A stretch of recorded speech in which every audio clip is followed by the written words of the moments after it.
Good morning student, welcome to my channel. Topic 2 हम लोगों ने ख़त्म कर लिया था।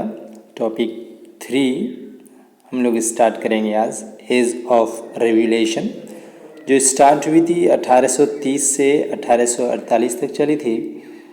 ये एज ऑफ रेवोल्यूशन यानी फ्रांस में, ये पूरा यूरोप में ये शुरुआत हुआ था रेवोल्यूशन का, विद्रोह का। इस दौर ज़मा को 1830 टू 1848 को एज ऑफ रेवोल्यूशन के नाम से जाना जाता है। तो दिमाग के कोपचे में एक बात आती है कि यार ये 1830 से 1848 में ये रेवोल्यूशन हुआ क्यों, वाई रेवोल्यूशन, लोगों ने रेवोल्यूशन करना क्यों शुरू किया। तो देखो रेवोल्यूशन क्यों स्टार्ट हुआ, ये वैसे आपको याद रखने की ज़रूरत नहीं भी है, कोई दिक्कत नहीं। मैं आपको बता सकता हूँ कि कौन सा आपको याद रखना है, कौन सा नहीं रखना है, ठीक है। तो ये मैं कारण बता रहा हूँ आपको कि ये रेवोल्यूशन क्यों शुरू हुआ था, ठीक है। तो जैसे आप लोगों को पता है कि मैंने पहले बताया था कि मिडिल क्लास के लोग जो दो आइडियाज़ को इतना स्प्रेड किया था पूरा यूरोप में, लिबरलिज्म और नेशनलिज्म का आइडिया, जो मिडिल क्लास के लोग थे। मिडिल क्लास के लोग कौन होते हैं? मिडिल क्लास के लोग एजुकेटेड होते हैं। वो होते हैं जैसे artist, poet, professor, doctor, clerk, postman, ये सारे के सारे मिडिल क्लास में आते थे। तो ये लोग पढ़े लिखे होते थे, इन लोगों के पास दिमाग होता था। तो इन लोगों ने ना 2 आइडियाज़ डेवलप किया था अपने देश को, अपने स्टेट को नेशनलाइज करने के लिए, नेशन स्टेट बनाने के लिए। पहला था लिबरलिज्म का और दूसरा था नेशनलिज्म का। लिबरलिज्म का मतलब होता है छूट, आज़ादी। अपने देश में अपने लोगों को हर तरह से आज़ादी चाहिए, हर तरह से छूट चाहिए, इक्वलिटी चाहिए, है ना, बिफोर लॉ। ये लिबरलिज्म कहलाता है। और नेशनलिज्म कहलाता है कि अपने देश के प्रति मोहब्बत, अपने देश के बारे में सोचना, अपने देश का एक अपना कल्चर होना, अपना देश का एक अपना ट्रेडिशन होना, अपना देश का एक अपना फ्लैग होना, ये कहलाता है नेशनलिज्म, ठीक है। तो ये नेशनलिज्म और लिबरलिज्म का आइडिया मिडिल क्लास के लोगों द्वारा तो फैलाया गया था, फ्रांस से शुरुआत की गई थी, लेकिन कहता है कि spreading in different parts of Europe. ये कहता है कि इस तरह से महामारी के रूप में जैसे महामारी फैलती है, उसी तरह लिबरलिज्म और नेशनलिज्म का कंसेप्ट पूरे यूरोप में डिफरेंट जगह फैल गया कि लोग आज़ादी मांग रहे हैं। लोग लिबरलिज्म का कंसेप्ट लेके आया, लोग नेशनलिज्म का कंसेप्ट लेके आया। होता है ना, किसी को कुछ बोल दो कि लिबरलिज्म होता क्या है, लोगों को समझा दो तो समझ में आता है कि नहीं, सही में हम लोग को इक्वलिटी चाहिए, बिफोर लॉ इक्वलिटी चाहिए हम लोग को। और नेशनलिज्म के बारे में समझा दो लोगों को कि नहीं यार, अपने देश के प्रति प्यार होना चाहिए, अपना नेशन स्टेट का एक अपना अलग फ्लैग होना चाहिए, क्यों हम दूसरे के फ्लैग पे हम नाचेंगे। तो ये सारी चीज़ें लोग एक दूसरे से जब सुनने लगे ना, तो लोगों के अंदर एक भावनाएं और प्यार जागने लगी, है ना। और कहता है कि पूरा यूरोप में जो है नेशन स्टेट बनाने के लिए जो है पूरा यूरोप में ये दोनों आइडिया फैल गया कि यही 2 आइडिया है जिससे हम नेशन स्टेट बना सकते हैं। लिबरलिज्म और नेशनलिज्म आइडिया से कोई भी स्टेट को नेशन स्टेट बनाया जा सकता है। तो Italian, German state, Ireland, Poland, ये सारे के सारे स्टेट ना इसको पूरी तरह से दिल से ले लिया, लिबरलिज्म और नेशनलिज्म को, है ना। चलो आगे देखते हैं क्या होता है। जब आइडिया पूरी तरह से स्प्रेड हो गया है, तो रेवोल्यूशन स्टार्ट होना शुरू था।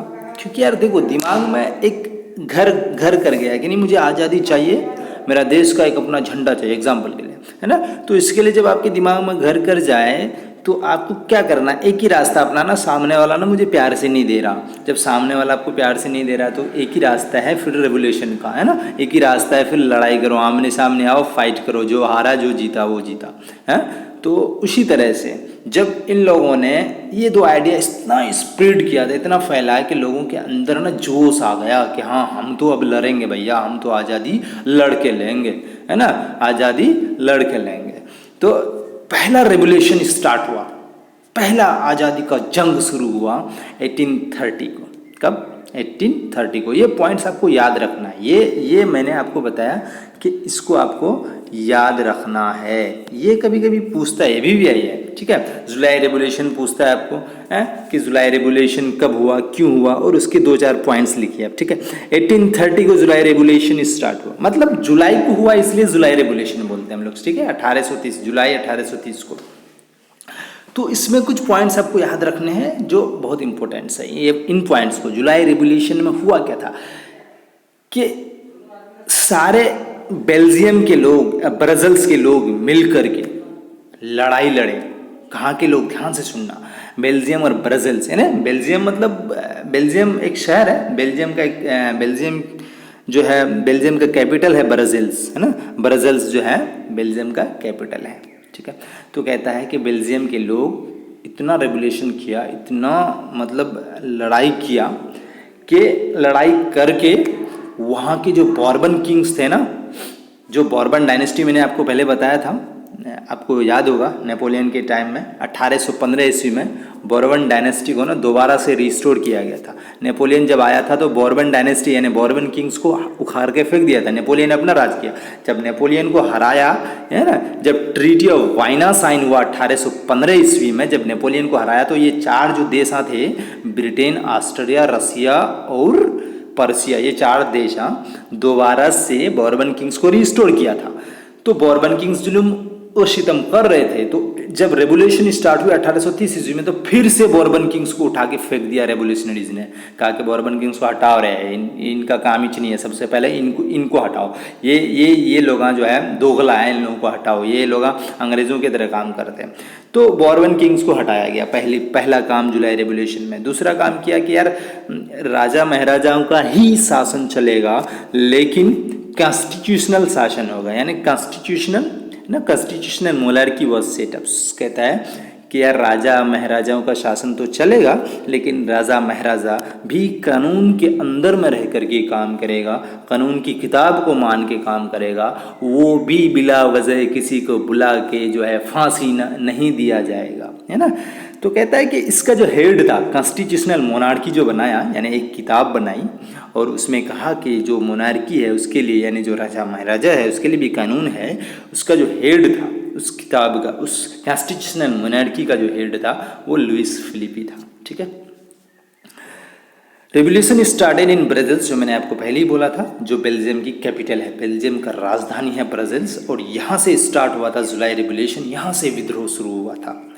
और Brussels was under the United kingdom of Netherlands. तो कहते हैं कि ब्रसेल्स जो विद्रोह शुरू किया था तो किसके खिलाफ किया था, कहता है कि किसके साथ लड़ा, तो ब्रसेल्स लड़ा यूनाइटेड किंगडम ऑफ नीदरलैंड्स, क्योंकि इसी के गुलाम बने हुए थे हमारा बेल्जियम।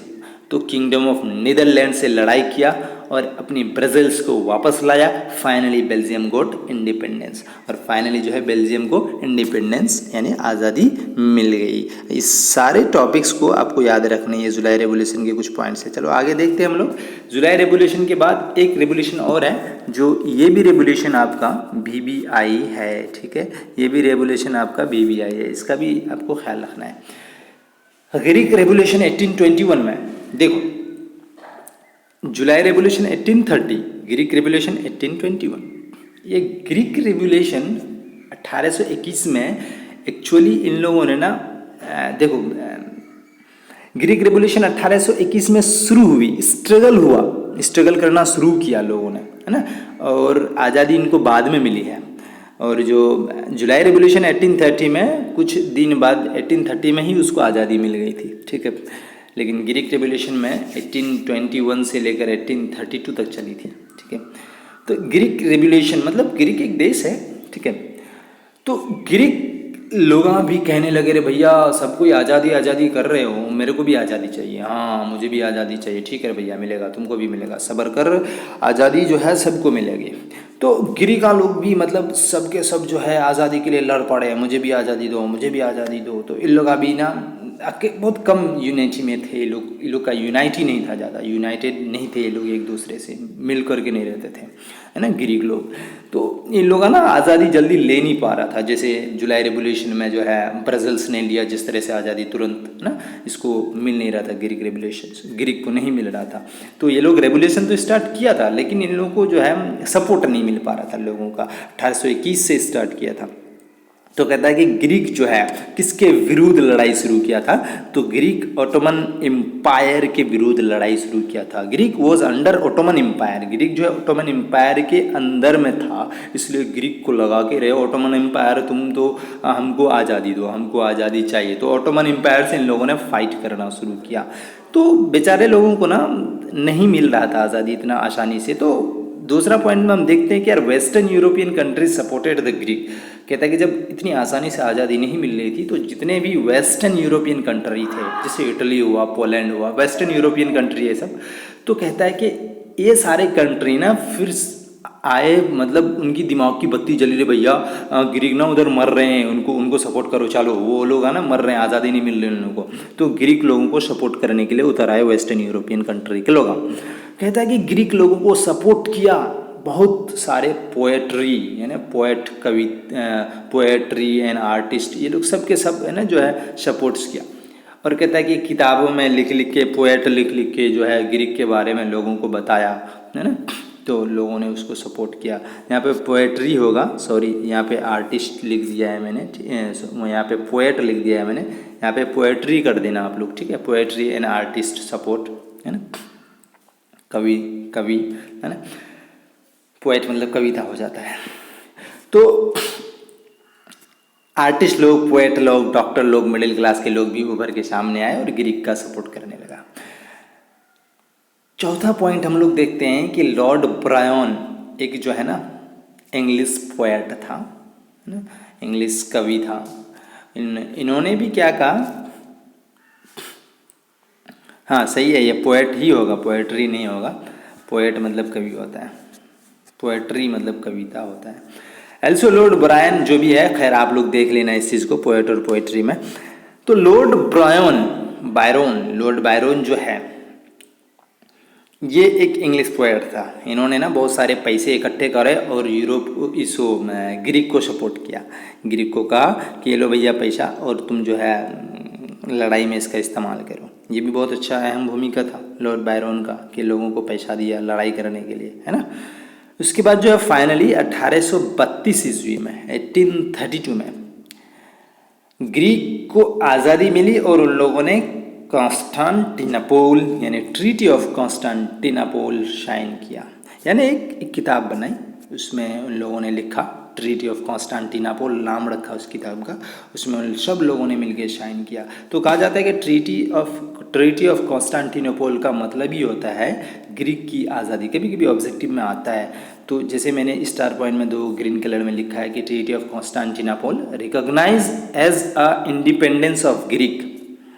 कहता है कि ग्रीक की इंडिपेंडेंस का पहचान क्या है, तो आप लोग कह सकते हो ग्रीक की इंडिपेंडेंस का पहचान है ट्रीटी ऑफ कॉन्स्टेंटिनोपल। जिस दिन ट्रीटी ऑफ कॉन्स्टेंटिनोपल साइन हुआ उसी दिन ग्रीक को आज़ादी मिल गई। 1832 में ट्रीटी ऑफ कॉन्स्टेंटिनोपल यानी एक किताब साइन हुआ, उसमें सारे प्रिंसिपल सिद्धांत जो भी जैसे चलाना है अपना देश को वैसे लिखे गए। उसके बाद कहता है कि व्हेन, एक स्टार पॉइंट और है, ये थोड़ा सा हट के आप याद रख भी सकते हैं नहीं भी रख सकते हैं, लेकिन treaty of Constantinople recognize as an independence of Greek. As a independence नहीं होता है, सॉरी यहाँ पे एन होगा, यहाँ पे एन होगा, यहाँ पे जो है एक एन छूट गया है, एज एन इंडिपेंडेंस हो गया है, ठीक है, ऑफ ग्रीक, क्योंकि आई वावेल है। When French sneeze the rest of Europe catches cold. कहता है कि जब फ्रेंच छींकता है ना तो पूरा यूरोप को जो है सर्दी खांसी पकड़ लेता है। ये कथन मैटरनिक ने कहा था। मैटरनिक एक बहुत बड़े फिलोसोफर थे, उन्होंने क्या कहा था कि जब फ्रांस अगर छींकता है ना तो पूरे यूरोप में खांसी सर्दी पकड़ लेता है। मतलब कि यार फ्रांस ने ये 2 आइडिया लेके आया था, ये लिबरलिज्म्स और नेशनलिज्म्स का आइडिया स्प्रेड किया ना तो पूरे यूरोप में फैल गया। इसलिए मैटरनिक ने हंसी मजाक में कह दिया कि अरे फ्रांस अगर छींकता भी है ना तो पूरे यूरोप में जो है खांसी सर्दी पकड़ लेता है। तो ये एक मजाक था मैटरनिक का, ठीक है। बहरहाल हमारी जो है क्लास आज यहीं तक ख़त्म करते हैं, थोड़ी सी तबीयत नासाज है मेरी। बाय बाय, कल मिलते हैं नेक्स्ट क्लास के साथ, और तब तक स्टे होम, स्टे सेफ, सब बखैर। लाइक करना, शेयर करना और सब्सक्राइब करना बिल्कुल ना भूलें मेरे दोस्तों, ये मुझे मदद करती है, मोटिवेट करता है नए नए आइडियाज़ के साथ वीडियो को शेयर करने का। It will help to motivate. Thanks for watching, bye bye.